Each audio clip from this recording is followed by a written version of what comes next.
A long time ago.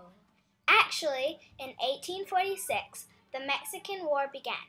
Mexico was trying to keep the territories California and Texas, but both of the countries thought that they belonged to the USA.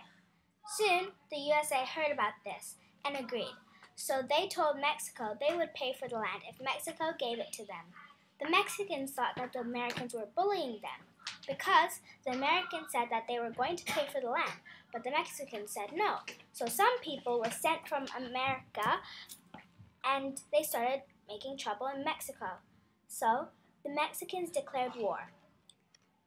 The border of Mexico and the USA is the Rio Grande, which split Mexico and the USA when the USA went to Mexico for war, which caused them to cross the line, or the Rio Grande.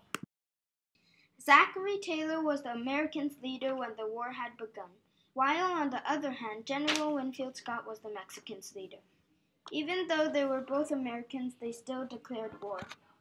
Americans' plan is to bring the war to Mexico. In the early days, they both had wins and losses. General Winfield Scott, the Mexicans' leader, won victory after victory, and Zachary Taylor, the Americans' leader, had scored early victory in the Northeast. Now they are both fighting for territory in Mexico.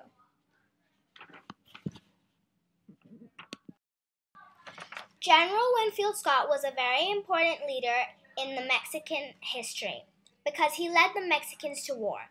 On the last month of the war, General Winfield Scott made a plan called Anaconda Plan.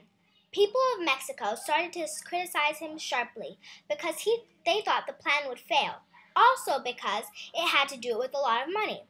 General Winfield Scott was picked to be leader of the Mexicans because he was a leader in the army, so he had a lot of experience. General Winfield Scott's Anaconda Plan failed, and he died at the West Point on May 29th, 1866.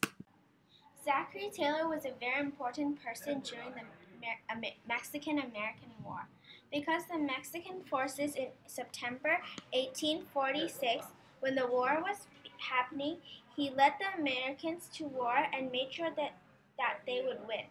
By being a soldier, he tried to do the best he could to protect the Americans. He finally defeated the Mexicans in 1847. Life was not easy for him, but all his hard work paid off. The American president made him cross the Rio Grande. The Rio Grande was a very important boundary for the Mexicans. When the war ended in 1847, the Americans considered him as a hero for winning the war. By the next year, he was elected president.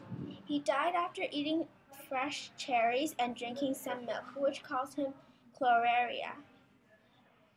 Zachary Taylor was picked to be Americans' leader because all his life he worked in the army instead of going to school, so he was very experienced. Americans won, and a few years later, they proudly announced Texas and California their 28th state. Thank you for listening.